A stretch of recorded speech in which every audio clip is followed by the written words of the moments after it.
السلام علیکم ناظرین، پروگرام اسٹوڈیو ون کے ساتھ میں ہوں آپ کا میزبان احسن ضیاء۔ ناظرین، ملک میں ایک دفعہ پھر جوڑ توڑ کی سیاست اپنے عروج پر ہے، لیکن سوچنے کی بات یہ ہے کہ یہ جوڑ توڑ کی سیاست کیا صرف عوامی مسائل کے حل کے لیے یا پھر کرسی کی سیاست ہو رہی ہے؟ اگر ہم بڑی باریک بینی سے بغور جائزہ لیں تو ہمیں ایسے لگتا ہے کہ تمام جماعتوں کی جو اس وقت کاوش ہے وہ صحیح ہے، وہ حکومت کے اندر اقتدار حاصل کرنا ہے یا اپنی جو پولیٹیکل جو صورتحال ہے اس کے اندر اپنے گراف کو بہتر بنانے کے لیے ایفرٹ کرنی ہے، لیکن عوامی مسائل کے حل کے لیے ہمیں کوئی بھی پارٹی سنجیدہ نظر نہیں آتی۔ ایسا معلوم ہوتا ہے کہ جو کل کے جو دشمن تھے آج کے دوست بھی نظر آتے ہیں، اور ہم یہ دیکھتے ہیں کہ الطاف حسین صاحب اور منور حسین صاحب کا بھی رابطہ ہوا ہے، دونوں جماعتیں ایک دوسرے پر شدید تنقید کرتی رہی۔ جماعت اسلامی جو ہے ٹارگٹ کلنگ کے لیے کراچی میں ایم کیو ایم کو ذمہ دار قرار دیتی رہی، اور یہ پچھلے کافی عرصے سے یہ سلسلہ چلتا آ رہا ہے، لیکن ہم یہ دیکھتے ہیں جہاں سیاست کا مسئلہ ہے تو پھر ہمیں دوہرے معیار بھی نظر آتے ہیں۔ وہ لیڈرز، وہ ہمارے سیاستدان جو ایک دوسرے کو کڑی تنقید کا نشانہ بناتے ہیں میڈیا کے اندر بھی اور لوگوں کے سامنے بھی، جہاں اقتدار اور کرسی کی سیاست کا مسئلہ آتا ہے تو وہاں ہمیں یہ اکٹھے نظر بھی آتے ہیں۔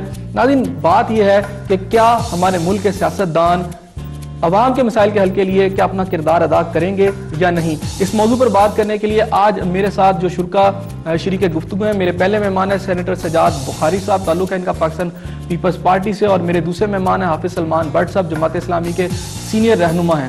بہت شکریہ جی۔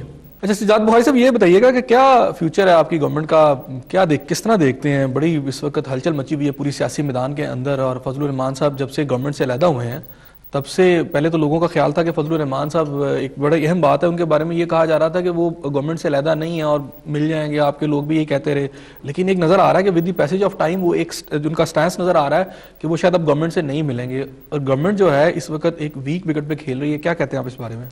پہلی بات تو جی یہ ہے کہ گورنمنٹ ٹرم اپنی پوری کرے گی انشاءاللہ، اور دوسری بات یہ ہے کہ جو گورنمنٹ کے حوالے سے اسپیکولیشنز ہے یا ریومرز کی بات ہے، وہ تو جیسے یہ گورنمنٹ آئی تھی اسی وقت شروع ہو گئی تھی، بلکہ لوگوں نے کہنا شروع کر جی 3 ماہ ہی کافی ہیں، پھر ڈیٹس آنی شروع ہو گئیں کہ جی فلاں مارچ کی ڈیٹ کو ہو جائے گا، پھر سپٹمبر کی ڈیٹ کو ہو جائے گا۔ تو اب ماشاءاللہ سے 3 سال تو گزرنے والے ہیں، تو 2 سال بھی انشاءاللہ گزر جائے گی، کیونکہ ملک کی صورت حالات ایسی ہے کہ جس میں اس وقت کوئی بھی افورڈ نہیں کرتا کہ گورنمنٹ کو ان کانسٹیٹیوشنل طریقے سے یا ایکسٹرا کانسٹیٹیوشنل طریقے سے، اب تو کانسٹیٹیوشن تبدیلی کی باتیں ہو رہی ہیں اس وقت، وہ تو پاسبل نہیں ہے، کیونکہ ہاؤس کے اندر جو صورتحال ہے اس وقت آپ دیکھیں، ان ہاؤس تبدیلی کا تو کوئی امکان ہی نہیں ہے، کیونکہ یہ نمبرز کی گیم ہوتی ہے۔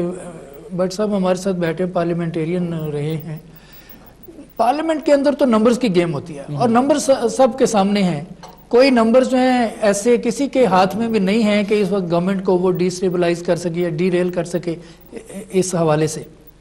تو باقی ایکٹیویزم اور ایکٹیویٹی کے حوالے سے پولیٹیکل ایڈونچرزم بھی ہوتا رہتا ہے، یہ سیاست کا حصہ ہے اور سیاست میں ہونا چاہیے۔ یعنی گورنمنٹ بالکل سٹیبل آپ کے خیال میں؟ بالکل کوئی مسئلہ نہیں۔ حافظ صاحب یہ بتائیے گا، یہ تو کہتے ہیں گورنمنٹ سٹیبل ہے، کیا ہم یہ نہ سمجھے کہ یہ جو سٹیبل ہے اس کی بنیادی وجہ پاکستان مسلم لیگ نون ہے؟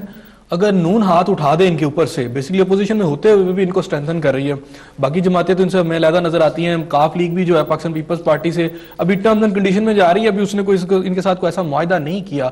فضل الرحمان صاحب کے ساتھ تو ان کا ہمیں نظر آتا ہے بلوچستان گورنمنٹ کے حوالے سے جو باتیں سامنے آئی ہیں۔ کیا اگر نون لیگ، آپ سمجھتے ہیں اگر ان سے ہاتھ اٹھا لیں یا میاں صاحب کو کنونس کر لیں باقی جماعتیں، تو پیپلز پارٹی اقتدار میں نہیں رہے گی اور کانسٹیٹیوشنل جو چینج ہے وہ ممکن ہوگی؟ دیکھیے، میں ذرا اس میں کلیئر کرنا چاہوں گا، 1 منٹ لوں گا آپ کا۔ 2008 کے الیکشنز جو ہیں اس میں عوام کا فیصلہ جو ہے وہ سپلٹ مینڈیٹ کا ہے۔ عوام نے صرف سندھ میں پیپلز پارٹی کو ووٹ دیے ہیں کہ وہ ایک پارٹی وہاں حکومت بنا سکتی ہے، ٹھیک، باقی تمام صوبوں میں اور مرکز میں سپلٹ مینڈیٹ آیا، ٹھیک۔ اس لیے حکومت تو کم از کم 2 پارٹیاں مل کر ہی بنائیں گی۔ سندھ کے علاوہ یہ یعنی لازم ہے، مجبوری ہے کہ اگر حکومت بننی ہے اس مینڈیٹ کے تحت تو سندھ کے علاوہ مرکز اور باقی تینوں صوبوں میں 1 سے زیادہ پارٹیاں مل کر اس کو بنائیں۔ اگر نون یہ طے کر لیتی ہے کہ اس نے اقتدار میں آنا ہے تو پھر اس کی راہ میں تو پھر کوئی رکاوٹ نہیں ہوگی۔ جی میں وہی کہہ رہا ہوں جی۔ اب اگر جیسے سینیٹر صاحب نے کہا کہ حکومت بنانے کے لیے اسمبلی میں نمبر گیمز کی ضرورت ہے، اب اگر پیپلز پارٹی کے نمبر کم ہو رہے ہیں تو دوسرے نمبر پر اگر مسلم لیگ نون ہے تو مسلم لیگ نون کو اپنے نمبر پورے کرنے ہیں، ٹھیک۔ تو کاف لیگ اس میں M Q M, A N P, J U I یہ بڑی فگرز رکھتی ہیں، 7 سے لے کر 100 سے زیادہ تک کی پارٹی ان کے پاس ممبرز ہیں. تو 2 پارٹیاں کم از کم ملیں گی تو مرکزی حکومت بنے گی. تو اگر ہم یہ سمجھتے ہیں کہ اس کا سٹارٹ ہی سپلٹ مینڈیٹ کے ساتھ ہوا ہے تو اس کا اختتام بھی سپلٹ مینڈیٹ کے ساتھ ہی جاری رہنا چاہیے، عوام کا یہ مینڈیٹ ہے.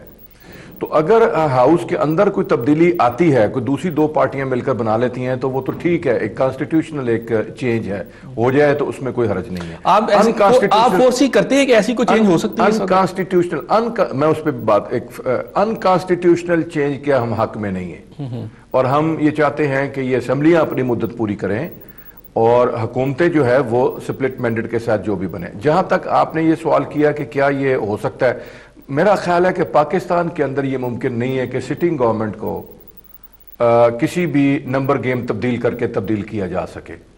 اس وقت کوئی بھی پارٹی اس پوزیشن میں نظر نہیں آتی. مشکل نظر آتا ہے کہ کوئی جو ہے یہ مولانا فضل الرحمان صاحب کا جو علیحدہ ہوئے ہیں اس وقت پاکستان پیپلز پارٹی سے اور ایم کیو ایم کے بھی کوئی ہمیں حالات کو بہتر نظر نہیں آتے پاکستان پیپلز پارٹی کے ساتھ، ان کی علیحدگی سے کیا امپیکٹ آپ دیکھتے ہیں گورنمنٹ کے اوپر؟ دیکھیے میرا خیال یہ ہے کہ ایم کیو ایم تو ایک ایسا بوجھ ہے جس کو پیپلز پارٹی شاید کشتی سے اتارنا چاہتی ہے. اگر اس نے اپنی کشتی کو آگے لے کر چلنا ہے اور مستقبل کے اندر اس نے اس ملک کے اندر جمہوریت کی سیاست کرنی ہے تو ایم کیو ایم کا بوجھ وہ اتارنا چاہتی ہے. جہاں تک مولانا فضل الرحمان صاحب کا ہے، وہ ایک بڑے منجھے ہوئے سیاستدان ہیں، ایک عالم دین کے ساتھ ایک منجھے ہوئے سیاستدان ہیں. وہ اب فیوچر پولیٹکس کرنا چاہتے ہیں. 2 سال کے بعد انہوں نے جانا ہے، الیکشن میں جانا ہے. کیا پیپلز پارٹی کے ساتھ چلتے ہوئے وہ اپنے جو ان کی کانسٹیٹوئنسی ہے وہاں سے ووٹ دوبارہ لے سکیں گے؟ یہ کویسچن ہے جس نے ان کو یہ آنسر دیا کہ نہیں.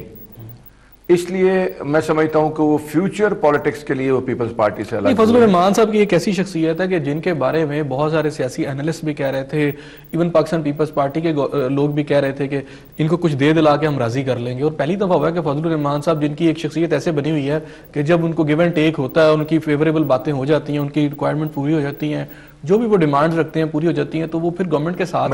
میرا خیال یہ ہے کہ پہلی دفعہ انہوں نے سٹانس دکھایا، اس کے پیچھے کیا دیکھتے ہیں؟ میرا خیال یہ ہے کہ اب 2013 میں اگر الیکشن ہوتے ہیں، اگر فضل الرحمان صاحب 2013 تک موجودہ حکومت کے ساتھ رہے جس میں اے این پی بھی شامل ہے، جس میں ایم کیو ایم بھی شامل ہے، تو میں سمجھتا ہوں کہ صوبہ سرحد کے عوام جو ان کا بیسیکلی ووٹنگ سٹرینتھ ہے جہاں پر، وہ ان کو ووٹ نہیں کریں گے، ان سے وہ مایوس ہو جائیں گے. تو وہ اپنے جو کانسٹیٹوئنسی جو میں نے کہا صوبہ پختونخوا کے وہ جو مذہبی ووٹ ہے اس کا A N P, M Q M اور پیپلز پارٹی کے ساتھ بیٹھے ہوئے مولانا فضل الرحمان صاحب کو. اچھا حافظ صاحب، آپ بات یہ کر رہے ہیں کہ وہ یہ اپنی اگلے الیکشن کو دیکھ کے کریں. ہم یہ دیکھتے ہیں کہ جو فضل الرحمان صاحب علیحدہ وہ تو اعظم سواتی صاحب کا جو کیس ہوا سارے اس کی وجہ سے ہوئے، وہ تو اچانک ہوا ہے نا، اس میں کوئی پہلے سے پری پلاننگ تو ہے نہیں. پھر آپ کیسے کہہ سکتے ہیں کہ فضل الرحمان صاحب جو علیحدہ ہوئے ہیں وہ اس وجہ سے صرف ہوئے ہیں کہ وہ اپنا ووٹ بینک بچانا چاہ رہے ہیں؟ اچانک تو وہ یہ تو چونکہ ایک ایشو ڈیولپ ہوا جس پہ انہیں سٹینڈ لینا پڑا، تو یہ اس کے پیچھے کوئی اور لائنیں نظر نہیں آتی؟ نہیں، اس میں حالات تو بدلتے ہیں نا جی، تو ایک دم تو آدمی پاسا نہیں پلٹ جاتا نا جی. اب مثلاً یہ جو ان کو ایک پوائنٹ یہ بھی ملا، یہ جو توہین رسالت کی بات چل رہی ہے اس پہ بھی ان کو ایک پوائنٹ ملا، ان کے وزیر کے ساتھ جو توہین آمیز سلوک ہوا ہے وہ بھی ان کو پوائنٹ ملا. تو یہ ساری چیزیں بن کر ہر اچھا پولیٹیشن مستقبل کی طرف دیکھتا ہے کہ مستقبل میں اس کو کیا کرنا ہے. رائٹ حافظ صاحب، میں آپ کی طرف چلتا ہوں. سجاد صاحب مجھے یہ بتائیں کہ ہم یہ دیکھتے ہیں کہ جب یہ مولانا فضل الرحمان صاحب علیحدہ ہوئے سے تھوڑا یہ اس کے ساتھ ہی ایک ایشو اور ڈیولپ ہوا سندھ کے اندر ایم کیو ایم کے حوالے سے. وزیر داخلہ جو ہے ذوالفقار مرزا صاحب، انہوں نے